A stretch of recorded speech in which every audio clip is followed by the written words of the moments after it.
అమ్మమ్మ ఒక డొబ్బల చెట్టు వేసింది. ఆ చెట్టుకు నీళ్లు ఎప్పుడు క్రమం తక్కువ పోసేది. ఆ డొబ్బల చెట్టు పెరిగి పెద్దదైపోయేదాన్ని అమ్మమ్మ చూసి ఎంతో ఆనందించేది.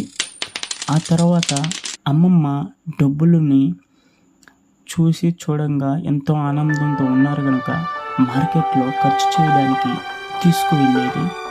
అప్పుడే అక్కడ బలమైన గాలి తూపుగా విసిరింది. చెట్టు నుండి డబ్బులు గాలిలో ఎగిరిపోతున్నాయి.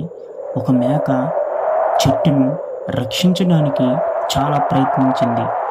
కానీ బలమైన గాలితో చెట్లు పగిలి డబ్బులు చెల్లాచెదరైపోయాయి. ఆ తర్వాత ఆ మేక చాలా ఏడ్చింది. ఎందుకంటే ఇంత చెట్టుని నేను కాపాడాను, కానీ ఎందుకో నాకు ఎవరు లైక్ సబ్స్క్రైబ్ చేయలేదు.